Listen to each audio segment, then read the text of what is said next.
setor de eventos está em alta e já se recuperou do período de fechamento durante a pandemia da Covid-19. Para este ano, a previsão de faturamento é de mais de 75 bilhões de reais. E neste contexto, o Ser Empreendedor de hoje mostra quem investe nesse negócio, que começa, é claro, na cozinha.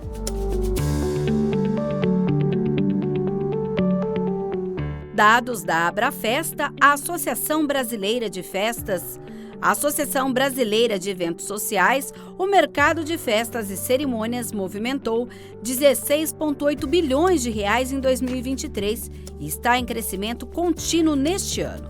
Segundo o estudo Empreendedorismo Feminino, elaborado pelo Sebrae, o Serviço de Apoio às Pequenas Empresas, 67% das empreendedoras são mães. A necessidade de cuidar da prole influenciou mais a decisão de abrir o negócio entre as mulheres do que entre os homens que empreendem. E é o que aconteceu também com a Carol. Cresci na cozinha, aquela história de muita gente, né? Minha avó, cozinheira, de mão cheia e tal. E ela, inclusive, falava, essa menina vai ser cozinheira, tal. E eu sempre fui apaixonada, mas uns anos atrás no Brasil, quase não tinha faculdade de gastronomia, as que tinham eram muito caras. Então eu resolvi bater na porta de um restaurante e pedir para eles me ensinarem a cozinhar profissionalmente. E eles gentilmente deixaram eu fazer parte da equipe. E eu fui aprendendo e me apaixonando cada vez mais. Porém, eu precisava trabalhar, eu já tinha filho, eu precisava trabalhar para sustento mesmo, então acabei tendo que ir para outra área. Fui trabalhar na área financeira, em obras, né, da Petrobras e tudo mais, em obras industriais. Fiquei uns anos, fui para Recife a trabalho, em refinaria e tal, e fui fazer um mochilão pela Europa numas férias. E ali foi um divisor de águas, porque fiquei muito nessa história gastronômica nos países que eu visitava. E quando eu voltei, eu falei, o que eu estou fazendo da minha vida, né? Eu queria ter mais filho e tal, e o trabalho que eu tinha me demandava muitas horas, né, de trabalho. E aí eu resolvi ter um café, né? Já com a minha filha Nenê, resolvi ter um café mais com a minha cara e que pudesse receber famílias como eu, né, com criança pequena. E tinha horta no café, era muito mais o que tinha a ver comigo, né? Então, produtos orgânicos e tal. Mas aí você pediu a conta desse trabalho? Como que foi essa transição? Eu saí, eles estavam numa transição a obra lá estava acabando, então eu ia ter que viajar de novo com criança e tal, e aí o meu filho já, né, começou meio que não gostar, e tava muito pesado para mim, assim, não fazer parte da criação dele, não estar ali com ele, sendo mãe solo, né, principalmente. E aí eu falei, não, eu até assim falei, não, vou procurar outros empregos na área, porque eu precisava do sustento, mas aí eu falei, cara, eu vou ter que ir com a cara e com a coragem, eu não sou uma pessoa que tem o respaldo financeiro, né, porque eu acho que um dos grandes medos de quem quer empreender no Brasil é não ter o respaldo financeiro, né, é muito difícil. Eu tive que fazer concessões na época, eu lembro que eu fiz escolhas muito difíceis, do tipo, tirar meus filhos da escola particular, colocar em escola pública e municipal, para poder ter essa diminuição de custo fixo, para eu poder fazer dar certo. E aí uma coisa que eu tinha na minha cabeça quando eu comecei a empreender é que eu tinha que fazer dar certo, que eu não tinha como não fazer. Lógico que nesse caminho eu me frustrei com muitas coisas.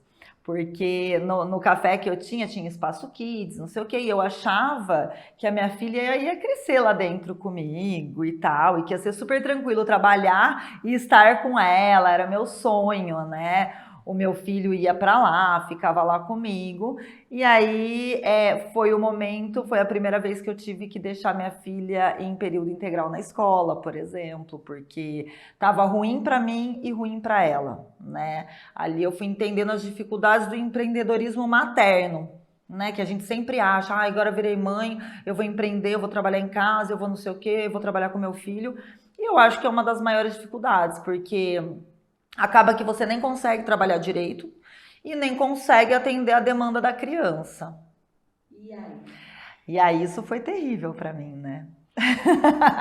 Foi terrível. Fiquei 2 anos com o café nessa história. Eu tive que colocar a Maria na escola em período estendido e tudo mais, né? Eu tive a sorte de achar uma creche em Barão Municipal que tinha esse período, porque nem sempre se tem, né? Ainda tem isso. E foi muito doloroso para mim essa época. Enfim, passou um tempo, eu vi que estava muito pesado para mim essa questão do portas abertas. E aí eu tive que mudar o rumo.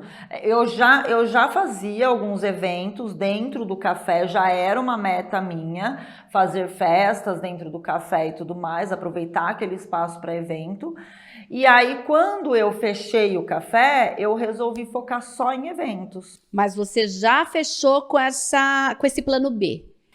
Eu fechei já com esse plano B, sem saber se ia dar certo ou não, né? Mas o primeiro evento, logo que eu fechei um evento, né, que vinha de clientes de dentro do café mesmo. Então, eu já fechei o primeiro evento externo. E nesse evento externo me veio um start de, nossa, isso pode dar muito certo, é isso que eu quero fazer.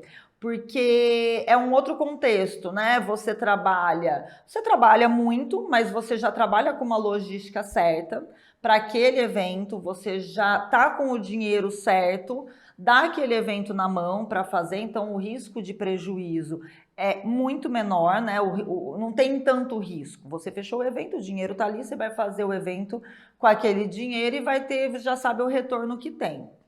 E você consegue se organizar melhor, a logística com as crianças, né? A sua agenda. Hoje eu tenho uma rotina muito pesada por conta dos eventos, porém eu consigo levar e buscar na escola, levar num balé, participar de alguma coisa que antes eu não conseguia, uma tarde livre, tomar um sol com elas no clube. Então eu consigo ter mais abertura na minha agenda para participar. A empreendedora está à frente de 2 negócios para públicos distintos. O Tico-Tico no Fubá, quando eu comprei ele já existia, fazia poucos meses. E foi uma história muito engraçada, porque eu já tinha um formato na minha cabeça do que eu queria, né? E eu falava para uma amiga minha, eu falava, nossa, porque eu quero um lugar assim, assado, não sei o quê, com quintal, onde as crianças possam ter o livre brincar, o livre comer, possam ter contato com essa questão do alimento, em horta, não sei o quê. Aí as crianças entraram em férias, ela também tinha filhas pequenas, e ela veio um dia no café, que eu não conhecia ainda, que eu tinha acabado de voltar para Campinas, e ela voltou, ela morava no mesmo prédio que ela voltou. Eu fui num lugar hoje com as crianças, a sua cara, você precisa ir. E foi muito engraçado, porque quando eu entrei no café, eu falei, gente, exatamente isso que eu tinha imaginado. E as meninas ouviram. Quando foi um tempinho depois, elas me ligaram, falando, olha... Eu comecei a frequentar e eu contei para elas, nossa, eu imaginava exatamente isso, porque era diferente de uma praça, né? Começou uma feira de orgânico na calçada do café. Então tinha uma história muito parecida com o que eu queria, com o que eu planejava na minha cabeça. E aí passou pouquíssimo tempo, elas me ligaram e falaram, olha, a gente não tá dando conta de conciliar a nossa profissão com o café, então a gente quer vender. E a gente acha que tem tudo a ver ele ser seu, né? E aí eu dei um jeito de comprar e tal, e a nossa história começou assim. E quando eu fechei, eu não quis mudar de nome, né? Eu quis transformar mesmo esse nome em buffet, porque eu acho que tem tudo a ver, né? No começo foi assim uma caminhada mais lenta até as pessoas entenderem esse formato de festa, que não era aquele buffet tradicional, com salgadinho, né, muito industrializado, salgadinho, refrigerante, não sei o quê, mas as pessoas começaram a olhar mais para isso, né? Tanto que assim, eles começaram a questionar, poxa, eu me preocupo no dia a dia com a alimentação do meu filho. Eu coloco em escola que também tem a preocupação com a alimentação. Por que que na festa eu vou fazer uma festa com tanto industrializado que a criança nem tem esse costume? Eu tenho que vender o que eu acredito e eu tenho que entregar o que eu vendi, né? Então eu tenho que estar muito alinhada assim com elas. E deu muito certo, deu tão certo que a gente abriu o Carol Oliveira Buffet, que é um buffet voltado para adulto. Tá, e qual é a diferença desse outro, dessa Carol Oliveira Buffet? O Carol Oliveira Buffet, ele vem com uma coisa num padrão um pouco mais alto em questão de louças, em questão de apresentação, formato de serviço, né? Então, garçons e tudo mais. E também, principalmente, o cardápio de uma maneira personalizada, né? Então eu não tenho um cardápio fixo. Apesar do cardápio do Tico Tico ser fixo, a gente consegue atender, por exemplo, a demanda de intolerantes, a gente está sempre muito maleável, né? E tentando sempre fazer a inclusão, né? A gente acredita muito que todo mundo tem o direito de festejar e na festa fazer parte do contexto. Mas no Carol Oliveira, a gente tem ele todo personalizado. Então, o contato com o cliente é outro. O que não pode faltar na sua festa? Qual o formato que você gostaria que fosse apresentado? Ilha, volante. Então, a gente serve desde uma comida nordestina, o baião, o bobó, até ostras, entendeu? Então, a gente consegue atender de uma maneira mais completa. Então, eu quero bar, eu quero drinks, a gente atende. Né? Eu quero sobremesas mais sofisticadas, a gente atende. Então, é um outro formato mesmo. Por mais que vai ter criança, a gente consegue atender a criança. É um jantar, a gente vai colocar uma massinha, tal, para criança. Mas, num contexto geral, é uma coisa bem personalizada. Então, a gente consegue atender desde o corporativo, o alto padrão, sabe? Até o casamento, mini wedding, aniversários, enfim. A gente tem um leque bem aberto no Carol Oliveira. Hoje eu tenho uma empresa que cuida do meu financeiro, então isso já tirou, assim, 50% do meu peso, porque hoje eu não faço contrato, hoje eu não pago fornecedor, não pago equipe, tudo são elas que organizam, né? Então eu consigo ter esse tempo para na segunda-feira eu já começo a preparar a logística do final de semana. Ter entrado nessa de aceitar que eu não tenho que estar lá me ajudou muito, porque eu não tô lá no evento, mas eu estou por trás. Então eu estou de apoio para todos os eventos. Podem estar acontecendo 3, 4 eventos no mesmo dia, eu estarei de apoio. Faltou tal coisa, eu levo. Faltou não sei quem, eu arrumo. Você não fica presencialmente em nenhum deles, você está aqui... Um ou outro eu fico. Normalmente o do Carol Oliveira eu estou. Mas hoje em dia, com os eventos do Tico Tico acontecendo já de uma maneira mais independente, eu não preciso ficar. Eu tenho a minha cozinha, que é uma cozinha semi-industrial, na minha casa, para facilitar a minha logística toda, né, de mãe e empreendedora. A nossa pré-produção não é tão grande, porque a nossa história é servir alimentos frescos e fazer meio que toda a produção na hora, né, para realmente estar tudo fresco. Então a gente faz uma pré-produção um dia antes do evento, já deixa tudo organizado, etiquetado, e a gente chega nesse local do evento de 4 a 5 horas antes, para a gente começar a fazer a produção fresca e fica produzindo durante o evento. Carol, você mencionou que a sua rede de apoio faz toda a diferença nesse seu negócio e nessa sua decisão de não estar presente e sim ser mesmo a empresária Carol Oliveira.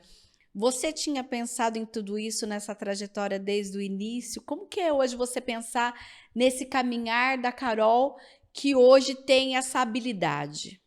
Eu não pensava, até porque é muito difícil você, quando você começa, você entender até onde você pode chegar, se você vai conseguir ou não. No começo, é tudo tão raso, né, que eu comecei com uma batedeira que não dava conta de nada, né, com forno super caseiro. Eu comecei com zero equipamentos, né, porque eu não tinha certeza, então eu não tinha como fazer um investimento sem saber como seria o retorno, né? Então eu cheguei a passar noite fazendo produção por conta de falta de equipamento. Como eu não tinha equipamento que fazia muito, eu tinha que fazer um por vez, por exemplo, eu tinha que passar a noite. E é uma coisa que você fica, né? Você não pode dar um passo maior que a perna. Então, foi sempre assim. Com as crianças, a mesma coisa. A minha terceira filha, quando eu trabalhei até uma semana antes dela nascer, e 20 dias, um mês depois, eu já tinha evento e eu amarrei ela no sling e fui pro evento. Eu tinha o suporte do pai, né? Ele foi muito importante nessa trajetória, porque ele realmente me deu esse suporte de estar ali e tal, mas eu tava à frente. Quando a Nina nasceu e eu comecei a fazer festas, tinha festa que eu chegava e tinha espaço baby pra Nina, sabe? E isso me trazia muita tranquilidade, muito conforto, né? Mas eu fui entendendo o caminho que eu tinha que percorrer e como que eu ia ter que fazer, percorrendo o caminho, sentindo as dores, a loucura. Eu tenho, né, eu tive evento, eu fui fazer evento em São Paulo, que eu ia chegar 3 horas da manhã, né? Como que eu ia fazer com essas crianças todas? Então, eu tive que ter esse suporte. Não posso contar 100%, porque cada um, né, tem a sua vida, então eu tenho também agora a possibilidade de ter esse suporte pago, né, essa rede de apoio paga, que eu acho muito importante. Então, para mim, quando eu olho, o mais importante meus filhos estão seguros. Eles estão em casa, eles estão com pessoas de confiança que cuidam deles, então eu posso trabalhar tranquilo, eu posso ir para São Paulo, eu posso para Jundiaí, eu posso para onde for, que eu sei que eles estão seguros. E isso é essencial para eu trabalhar. Onde a empresária Carol quer chegar? Nossa, longe. A gente está trabalhando para isso, né? No próximo bloco, a empreendedora que montou seu novo negócio para se dedicar à maternidade e hoje atua na realização de eventos para receber pequenos grupos e até os corporativos.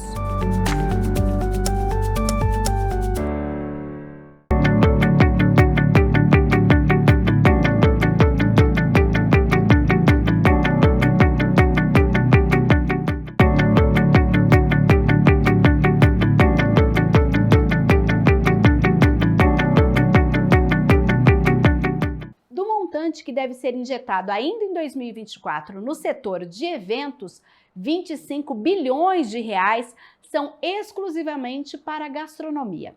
E este bloco do Ser Empreendedor mostra quem começou vendendo sopas congeladas e hoje monta mesas como esta para receber famílias, amigos e até em grandes eventos corporativos. Eu trabalhei mais de 20 anos na área como jornalista.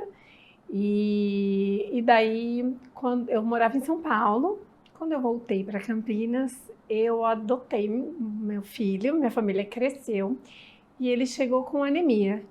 E aí eu comecei a fazer sopas congeladas e vender no condomínio da minha mãe. A gente comecei a fazer. Mas como assim? Você fez para ele, alguém percebeu? Como que começou a vender assim no prédio? Eu comecei a fazer para ele. E eu estava nessa época desempregada, que eu tinha acabado de voltar para Campinas, estava desempregada e daí eu falei, olha, eu acho que eu vou fazer sopa para vender, porque tem muita mãe que trabalha e a sopa é um alimento bem gostoso, criança costuma gostar, a gente consegue suprir um monte de necessidades nutricionais. E aí eu comecei a fazer aquela sopa de mãe com tempero de vó, porque eu comecei a fazer aqui na casa da minha mãe, para suprir a anemia dele. E a minha mãe até na época falou assim, mas sopa é uma coisa fácil, todo mundo sabe fazer. De fato, não tem grandes segredos em fazer uma sopa, um caldo, um creme, mas você trabalha o dia inteiro, aí você tem que passar no varejão, descascar, cozinhar, bater no liquidificador, temperar. A gente não faz isso no nosso dia a dia quando chega cansada em casa.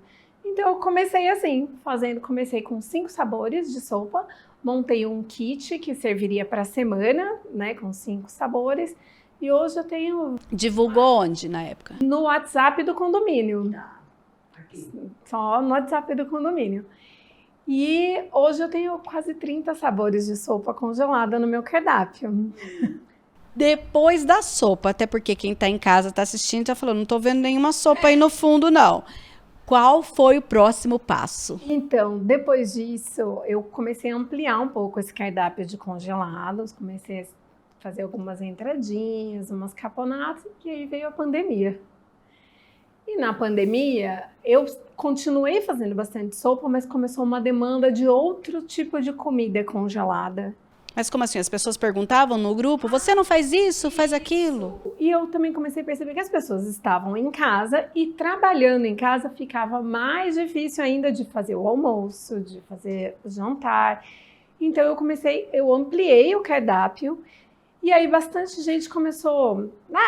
como foi a pandemia, né? Tinha época de festa junina. Não vai ter festa junina. Eu pensei, nossa, então vamos fazer um kit de festa junina para eu entregar para as pessoas em casa. Eu comecei a fazer alguns kits de festa junina, de Dia dos Namorados, de Dia das Crianças, dessas datas comemorativas. Quando acabou a pandemia, começou muita gente pedir que eu continuasse, mas não mais fazendo kit para entregar. Agora as pessoas queriam receber as pessoas em casa, queriam fazer eventos e realmente da pandemia para cá o mercado de eventos ampliou muito. E aí eu mantenho um cardápio bem reduzido de congelados, mas o meu forte agora são os eventos, principalmente mesas assim. Ou seja, hoje você ajuda as pessoas a receber os seus convidados com mesas, nesses eventos não é um buffet. É algo personalizado para aquele tipo de evento. Me detalhe, Adriana. Oficialmente, assim, no mundo da gastronomia, o nome é catering. Eu levo a comida até onde você está. Eu consigo fazer um evento a partir de 6 pessoas, montar uma mesa como essa é uma mesa para poucas pessoas. Eu consigo atender até 100 pessoas. E aí eu faço no formato que você quiser. Eu consigo fazer café da manhã, eu consigo fazer lanchinho da tarde. Como eu tenho essa experiência dos pratos de mais substância dos congelados, eu consigo fazer almoço, jantar. E aí eu fui estudar, me aperfeiçoei. Hoje eu tenho uma equipe que trabalha junto comigo quando tem os eventos. Você foi estudar o quê? Eu fui estudar, fiz vários cursos nessa área de gastronomia, de culinária. Eu fiz curso de comida vegana, porque é uma demanda que está crescendo. Eu fiz curso de mesas e ilhas gastronômicas. Eu já fiz cursos de tortas e quiches, já fiz cursos de finger food. Eu não cheguei a fazer uma universidade de gastronomia, mas eu fiz vários cursos voltado para essa área de eventos. E como foi que você percebeu, a partir daquela primeira ideia de vender a sopa, que o seu negócio estava crescendo organicamente? Olha, eu acho que eu não cheguei a perceber qual foi esse clique. Como eu estava desempregada na época, eu fui fazendo. E de repente virou o meu sustento mesmo. Sempre gostei muito de cozinhar. Isso é fato, de cozinhar. Eu sempre fui muito festeira, então eu sempre gostei dessa parte de eventos. Mas caiu a ficha depois mesmo, assim, nossa, agora eu preciso organizar isso como um negócio. Também fui estudar essa parte de gestão financeira, planejamento de marketing. Eu fiz redes sociais próprias do meu negócio, independente das minhas redes pessoais. E precificar o seu trabalho, foi fácil? Não, e continua não sendo. Como você faz? Tem alguns métodos, né, formulinhas, que não são exatamente fórmulas, né? Porque eu tive uma professora que, quando eu comecei a fazer tábuas de frios, ela falava assim, vocês não estão vendendo presunto e queijo. Presunto e queijo quem vende é o mercado. O que você vende é um produto que gera uma experiência no seu cliente, que tem uma demonstração de carinho, de cuidado. Então, você não vai colocar o seu preço de acordo com o preço da matéria-prima que você pagou. Tem todo um contexto, né? Assim, o que você já investiu para ter essa apresentação, o seu tempo de trabalho, por exemplo, né? Continuando nas tábuas de frios, para você dobrar os frios, cortar os frios, conseguir harmonizar com as cores, com as frutas, como fica. Isso tudo tem custo, né? Sim. E aí foi onde hoje, para você, é um kit, que você já tem alguns, digamos, cardápios pré-prontos ou não. A pessoa faz o pedido e a partir dali você monta e precifica. Isso, exatamente isso. Porque, por exemplo, assim, essa é a diferença do buffet para um produto de catering. A gente consegue personalizar. Por exemplo, eu tenho agora em dezembro um coffee break de uma turma de educação física. Vou falar, a turma de educação física não come pão? Mentira, come. Mas eu vou servir um pão com uma geleia de bacon. Entendeu? Então, eu consigo fazer cardápios adaptados para cada cliente. Você falar assim para mim, olha, eu quero uma mesa de entradinha para churrasco. Eu consigo fazer uma mesa de entradinhas para churrasco. Você fala assim, eu vou fazer um churrasco, mas eu preciso de outras coisas, porque eu tenho 4 convidados veganos. Eles não vão comer esse churrasco. Então, eu preciso pensar em produtos que não levem queijo, creme de leite. Então, eu não tenho um cardápio pronto.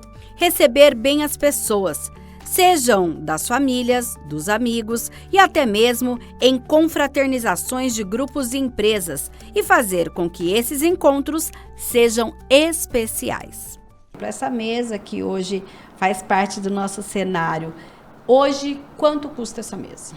Essa mesa, eu consigo, essa quantidade de comida aqui, eu consigo fazer até 4, 5 pessoas. Ela sai numa faixa de R$600, mais ou menos. Eu não precifiquei, mas ela sai numa faixa de R$600. Levando em consideração que eu praticamente não usei, porque eu entrego as mesas decoradas também. Isso é um outro diferencial. Então, por exemplo, você quer uma mesa... Essa tá com muitos elementos de decoração de Natal, que são elementos que eu já tinha. É diferente também se você quiser uma mesa com flores, com orquídeas, que é outra. Então depende também do objetivo que você quer no seu evento. Eu quero só receber meus amigos e que eles cheguem aqui e se sintam acolhidos. É uma coisa. Eu vou fazer um evento para minha empresa, para os fornecedores, e eu quero que eles se impressionem. É outra mesa, mesmo que seja com os mesmos elementos. Sim, entendo. E como é isso para você, a sua rotina, a sua organização? Você falou que tem uma equipe, me conta detalhadamente essa operação. Então, tudo aconteceu com a chegada do Cadu. E o Cadu é uma criança que tem algumas demandas, porque ele é um menino surdo, então ele tem fono e ele tem a escola, então tem algumas demandas. Acho que toda mãe que empreende tem demanda. Inclusive a Carol, que é a nossa entrevistada do primeiro bloco, também falou que começou a empreender justamente porque precisava estar perto dos filhos e também atender a essas demandas que os filhos trazem para as mães. Isso.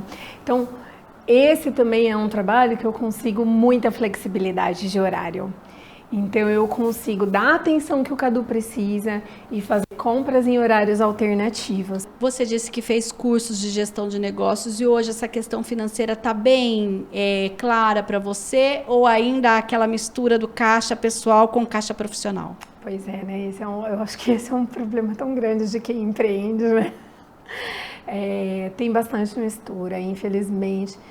É difícil, né? Porque aí você estuda, você sabe onde estão os erros, mas entre você saber e conseguir de fato colocar em prática, é um processo bem difícil. Essa questão do caixa, eu até abri conta bancária separada, abri conta do CNPJ, mas, se tem uma emergência pessoal, de manhã ainda tem que fazer lição, tem que né, estudar, tem que estudar para a prova, toda a demanda de toda mãe.